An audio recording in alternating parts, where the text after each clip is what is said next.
Welkom by die Ligpunt Kerk podcast. As Ligpunt Gemeente is dit ons begeerte om God te verheerlik deur disippels te wees wat disippels maak en 'n kerk te wees wat kerke plant. Geniet hierdie week se preek.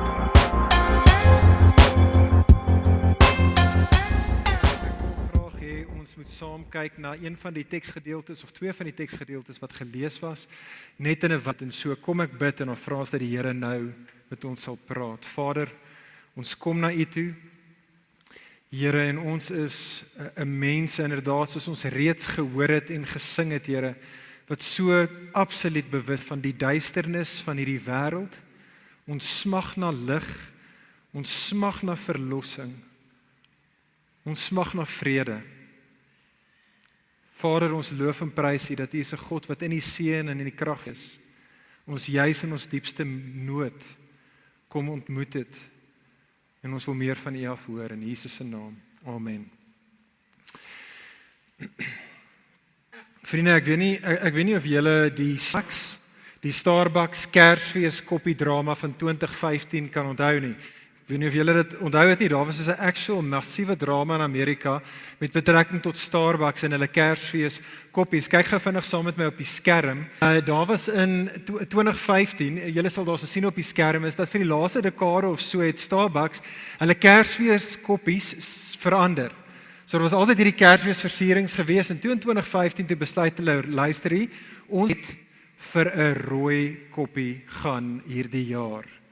En dit was 'n massiewe drama. Op daai stadium in Amerika in 2015 was daar 'n groep Christene wat woedend was en 'n groot boei gesê het dat Starbucks is besig om Christendom aan te val. Hierdie is deel van 'n sekulêre weste se begeerte om vir Christus uit Kersfees uit te haal. En dit was 'n groot storie geweest. Jy kan dit gaan Google, einde 2015 in Amerika gewees. Nou, op daai stadium was daar 'n klomp nie-Christene in Amerika wat so half vir mekaar gefrons het en gesê het, "Wat? Soos in nee, dis net 'n rooi koppie. Dis al wat dit is, dis 'n rooi koppie." En vriende, om te wees, ek stem 100% saam met die nie-Christene op hierdie punt. Hoor asseblief tog mooi, ek is soos die volgende ou, is ek mal oor Kersfees versierings. Op in jou huis en jy sien die kersbome en daai papierhoedjies wat as jy hom so opsit, daai hoedjies wat ons het wanneer ons eet en die crackers wat ons skiet, dis brilliant. Dis die ou wat uitgedink het dat ons moet gammon hê by 'n Kersete behoort die Nobelprys te kry, dink ek, vir daai amazing idee van hom. Maar vriende, om vir jou en vir my om te insinieer dat enige van daai goed het enigiets uit te waai met Christus of met Christendom, vriende, is inderdaad belaglik. Die vraag egter vir ons vanoggend is, wat is 'n beter simbool vir ons om 'n ware Christus Kersfees te vier? Wat is daardie beelde, daardie simbole, die prentjie wat ek en jy vooroor juis hierdie Kersseisoen as Christene, as Starbucks radikaal oornag tot bekering sou kom en hulle moet 'n werklike Christus Kersfees koppie uitbring? Wat is die simbole wat ons op daai koppie sal wil sien? En dit is wat ek wil hê ons net vir 'n oomblik saam oor moet nadink, vriende. En ek wil hê ons moet vir 'n oomblik kyk na Lukas 2 en Lukas 22.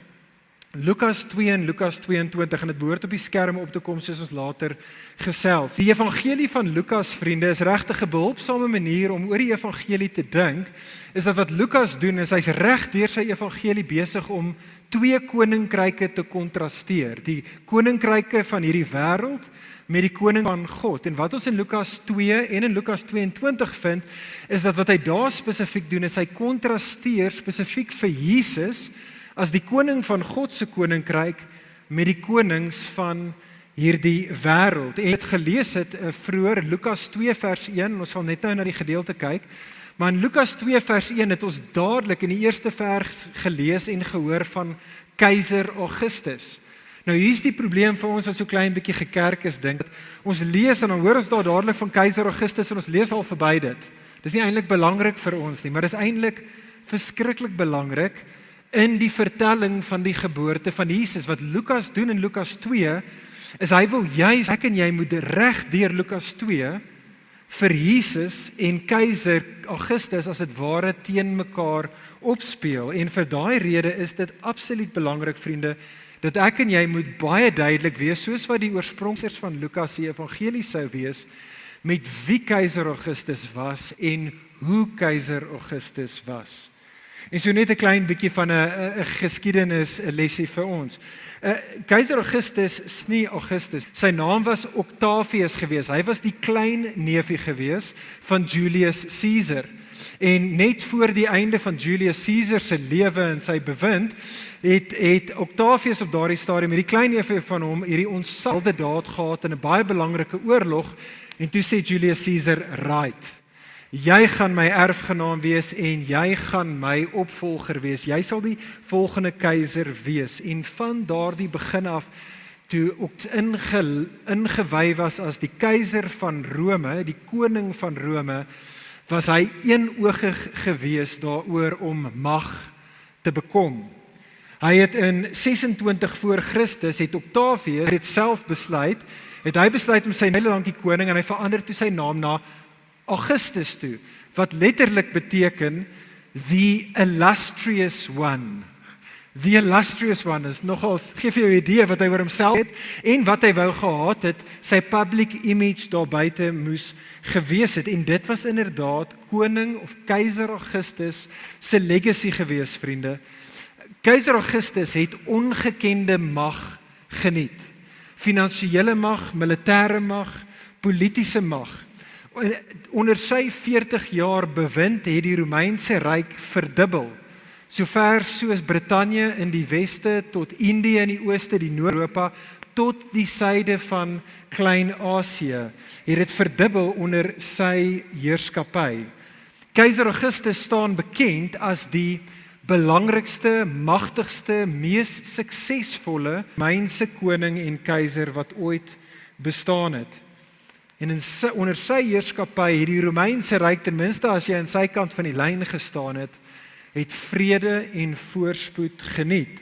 Gevolglik toe hy gesê het die Romeinse Senaat hom as 'n god erken en vir honderde jare daarna hom as 'n god aanbid. En vriende, dit is in kontras met daardie keiser Augustus in Lukas 2 vers 1 ontmoet, wat ons dan by die evangelie van Jesus hier vir Jesus ontmoet by sy geboorte as die ware koning van God se koninkryk. Hier is die paradoks. Die paradoks is dat in wêreldse Jesus wat ons in Lukas 2 ontmoet, is glad nie indrukwekkend in wêreldse kategorieë nie, maar juist daar lyk asof hy so onindrukwekkend is. Juist daar lê sy unieke pragt en sy ongeëwene mag. Kyk saam met my op die skerm. Ek wil baie vinnig hê ons moet 3 tekste daarso sien. Lukas 2 vers 1 tot 7. Dit sal op die skerm daar vir julle wees. Kyk, sien raak daarso Jesus se nederige kom. Jy sien, Jesus word ook aan jou en my tentoongestel as 'n koning. Ons word vertel hy's daar uit die koninklike lyn van Dawid in hoofstuk 2 vers 4 uit die nageslag van Dawid. Maar anders as Augustus wat vir homself hierdie baie fancy naam het, word Jesus se naam by sy koms as die koning nie eers genoem nie. Hy's naamloos hier. Ek weet nie of dit opgetel het nie in daai eerste 7 verse. En Jesus se geboorte, vriende, was glad nie gewees nie. Sien raak saam met my daar. Ons vind hier dat hierdie koning word gebore in die mees onindrukwekkende streek van die Romeinse ryk. Die teks sê daar vers 2, hy was gebore in Klein-Asië, minste belangrikste gedeelte. Sien raak daar so in die gedeelte, hy is afkomstig van een van die mees onindrukwekkende dorpies in daai onindrukwekkende streek. Ons word vertel vers 4, hy is van Nasaret. Onthou julle wat sê die res van die evangelie, so spot die ouens oor Nasaret, hulle sê Nasaret, kan enigiets goed van Nasaret afkom? En sien raak saam in Lukas 2 vers 1 tot 7, dat hierdie Jesus is gebore in absolute onindrukwekkende omstandighede. Vers 7, hy word gebore in 'n stal. Vers 7, in 'n krib is hy neergelê, omdat daar nie vir hulle plek in die herberg was nie. Maar ten spyte van dit, net die volgende gedeelte waarmee ons vanoggend begin het, vriende, sien ons dan in Lukas 2 vers 10 tot 14 Jesus se hemelse bevestiging aan. En so dit was reg aan die begin vanoggend vir ons gelees, nee, soos wat die engele verskyn daar aan die herders en kyk wat sê hulle daar in vers 11. Kyk wat sê die engele, wat is waar van hierdie kind, hierdie Jesus, vers 11. Is daar vir julle in die stad van Dawid as verlosser gebore, Christus die Here. Nou weer eens, ek en jy hoor daai woorde wat jy ken as jy by vorige Kersdienste al was, en ons van wat die engele daar ons eintlik behoort nie. Mens sien die oorspronklike lesers van Lukas 2 sou presies verstaan het wat hierdie aankondiging is, want wat hulle gewoond was, wat hulle dag in en dag uit gehoor het, waar hulle gewoon het in die Romeinse Ryk is, Caesar is Lord. Caesar is Lord. Caesar is Lord. Hier kom die engele en sê, nee, wag so 'n bietjie. Christus is Lord. Jesus Christus, hy is die Here, hy is die ware koning. Hy is die koning bo selfs die keiser. Hy is die magtige koning en hy is juis magtig, want anderste as keiser Augustus wat in sy ou rykie daar hierdie en voorspoed geniet het, gaan hierdie koning Jesus gaan kosmiese vrede en kosmiese voorspoed teweegbring. Kyk saam met my daar in vers 14. Hoor wat sing die engele, hulle sing ere aan God in die hoogste hemel en vrede op aarde vir die mense in wie God welbehae het. Hierdie koningskind, roep die engele uit, hierdie is die onsaglike aankondiging, hy is 'n koning wat genuine, ware vrede tussen die skepper en sy skepping en die mens teweeg sal bring. En die groot vraag, vriendin, vir jou en vir my Kerstyd te onthou is, maar hoe? Hoe hierdie goddelike koning sy goddelike mag aanwend om goddelike vrede teweeg te bring. En vir dit het ek en jy nodig om na die einde van die storie van Lukas toe te gaan, na Lukas 22 toe. Kyk saam met my op die skerm, vriende, en sien raak hierdie koning, sien raak Jesus se dienende heerskappy. Hier is die konteks. Lukas 22 is letterlik ure voor Jesus se kruisdood. As jy enigstens Lukas 22 ken, net sekondes voor hierdie insident wat ons nou gaan lees, het Jesus daar gesit en hy het die Pasga saam met sy disippels geniet en Jesus het net in die minute voor hierdie het hy die nagmaal ingestel. Maar dan in vers 24 gebeur 'n absolute verstommende ding. Dadelik gaan Jesus se disippels en hulle raak powerdrank.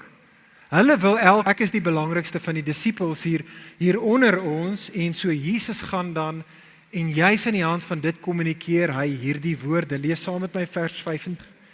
Jesus sê vir sy disippels, die konings van die nasies, soos keiser Augustus en na hom keiser Tiberius, die konings van die nasies heers oor hulle mense, en diegene wat gesag word weldoeners genoem. Maar julle is nie so nie. Die belangrikste onder julle moet soos die geringste wees, en die een wat leiding gee, soos iemand wat dien. Want wie is belangrik? Die een wat aan tafel aanlê, of die een wat bedien? Is dit nie die een wat by die tafel aanlê nie? Maar hier is die clincher. Tussen julle is ek, sê Jesus, soos iemand wat dien. Vriende, hoor mooi, hierdie is die groot punt wat Jesus daar maak. Hierdie is die verstommende ding wat Jesus sê. Jesus sê, ek is die koning, ek is die ware koning, die magtigste vings, maar ek is nie 'n koning wat gekom het om gedien te word nie. Ek is 'n koning wat gekom het om te dien. En hy verwys natuurlik na dit wat nou net hierna gaan gebeur op die kruis. Jesus sê, soos wat hy kruis toe gaan hy daar, dit lyk vir die wêreld asof hy deur die Romeine ter dood veroordeel gaan word, maar Jesus sê, dis nie eintlik wat gebeur nie. Hy word op die kruis ter dood veroordeel deur sy eie Vader. En vriende, dis die evangelie, dit is die betekenis van dit en wat ons vanoggend gaan geniet. Jesus sê, hierdie is hoe hy sy mense gaan dien. Hy gaan kom en hy kruis, gaan hy as die versoeningsoffer vir die sonde van God se mense, sal hy op die kruis die prys betaal vir hulle sonde. Dis die illustrasie, dis die punt van die nagmaal. Op Jesus sal sy liggaam, soos daai versoeningsoffer van die Ou Testament, gebreek word, soos wat die brood simboliseer, sodat God se mense nie vir hulle sonde deur God gebreek hoef te word nie. En soos wat hy sterf op daardie kruis, sê Jesus, en dit word gesimboliseer deur die wyn, so sê Jesus op daardie kruis sal sy bloed vloei in geloof, kyk na dit wat hy gedoen het, plek as die versoeningsoffer in hulle plek op die kruis, sodat hulle nou in 'n nuwe verbondsverhouding met God kan staan. Vriende, sodat elkeen wat in Jesus glo nou kan vrede geniet met 'n mense kan wees wat kan weet, hulle geniet nou reeds shalom en vir alle ewigheid sal hulle shalom geniet saam met God. Dit is, het jy gesien daarop, kyk saam met my vir 'n laaste keer op die gedeelte, dit is daarso vers 30. Die wat vrede geniet met God sal vir alle ewigheid, hulle wat nou sy liggaam en sy bloed geniet, die brood en die wyn eet en drink, sal vir ewigheid in die hiernamaals saam met hom aan tafel sit en eet en geniet. En hulle sal mede-koninklik saam met hom wees in sy koninkryk. 'n Prentjie, vriende, die Renaissance. In die Renaissance was Jesus se geboorte een van die hooftemas wat deur die Renaissance kunstenaars geskets was. En wat baie treffend is, as jy sou, dis nie net waar van die voorbeelde wat ek vir ons wil gee nie, maar eintlik van baie ander, is daar 'n magdom van die kunstenaars in die Renaissance, wat wanneer hulle Jesus se geboorte geskets het of geskilder het hulle een of ander illusion gehad na Jesus se kruisdood. Kyk vinnig saam met my net na 3. Sien raak saam met my Leonardo da Vinci. Leonardo da Vinci se baie bekende The Adoration of the Kings, geskilder in 1481. Klaar geskilder nie, soos julle kan sien, maar die middelfokus van daai skildery is natuurlik hoe een van die wyse manne na Jesus toe kom met die geskenk. Wat is die geskenk daar? Dis mirre. Waarvoor was mirre? Wel, mirre was die balsem waarin jy iemand wat gesterf het in gebalsem het. Wat Leonardo da Vinci daar doen, dit is Jesus die hand uitstrek om die mirre te ontvang, en wat Da Vinci keer is as dit ware as Jesus wat sê, hoorie, ek weet hoe ek gebore is. Ek is gebore sodat ek sal sterf. Kyk saam met my na 'n ander bekende skildery van Ghirlandaio. En Ghirlandaio se The Nativity of the Shepherd, geskets in 1458. Daar het jy weer die baie voor Jesus wat daar kniel, maar waar lê Jesus? Jesus is voor 'n altaar. Jesus is voor die altaar, want jy sien, hy is die offergawe, hy's gebore sodat hy uiteindelik sal sterf vir God se mense. Kyk na die laaste een, 'n baie bekende skildery van Lorenzo Lotto, die Nativity van 1523. En wat hy doen is, hy doen dit nie eers subtiel nie. Hy gaan en hy sit sommer 'n kruis teen die muur. Ek bedoel, kyk, dit werk nie histories nie. Ek bedoel, daai kruisie van Jesus op 'n kruis, 1000 jaar later of 500-700 jaar later eers, is dit eers so 'n simbool gewees, maar hy sit dit daarso by Jesus se geboorte en hy doen dit as prins. Hy doen dit as prins, want hierdie is sy punt, vriende, hoor mooi. Die punt is, vriende, dat die krib en die kruis hoort by mekaar. Dis die punt wat elkeen van daai skilderye kommunikeer. Die punt is, vriende, Jesus was gebore, juis hy sal sterf. Vriende, Kersfees en Paasfees kan nie van mekaar geskei word nie. En dit is wat ek wil hê ons vandag opnuut moet doen. Dit is wat ek en jy moet onthou, dis wat ons moet besef. Vriende, hoor mooi. Christene vier nie so seer Kersfees by die kersboom nie. Christene vier Kersfees by die kruis. Want jy sien, die kruis is die beter boom Want onder daardie boom lê die beter geskenk. En daai geskenk is vrede met God. Dit is gekom het, hy's gebore om te sterf sodat ons wat sondaars is kan hoor, dit is volbring. Daar is nou vrede tussen ons en God nou en vir God se mense vir alle ewigheid. En Ligpunt, dit is my gebed. Dit is my gebed vir ons vandag. Dit is my gebed vir ons, soos wat ons in die res van hierdie maand nou in hierdie Kersseisoen gaan ingaan. Dat ons die heeltyd sal, soos ons Kersfees gaan vier, dit vir onsself, maar vir mekaar. Jesus is gebore, maar weet jy hoekom? Hy's gebore sodat daar vrede kan wees tussen ons. En so vriende, mag dit waar wees van ons. Mag ons se mense wees hierdie kerk wat saam met die engele sal sing, Lukas 2 vers 14, ere aan God in die hoogste hemele en vrede op aarde vir die mense in wie God 'n welbehae het. Kom. Vader, dit is ons begeerte, dit is ons gebed. Here, ons wil 'n mense wees wat hierdie Kersseisoen Jesus se geboorte vier, maar dat ons dit by die kruis sal vier. Maak ons 'n mense wat sal praat met ander in hierdie vakansietyd oor dit wat Jesus kom doen het en hoe Jesus sy lewe vir ons kom gee het. Ag Here, dankie vir die grootste van geskenke wat U vir die wêreld gegee het. Van ons prys U vir die seën. Amen. Vir meer inligting oor Ligpunt Kerk, besoek gerus ons webwerf op www.ligpunt.com of kontak ons gerus by info@ligpunt.com.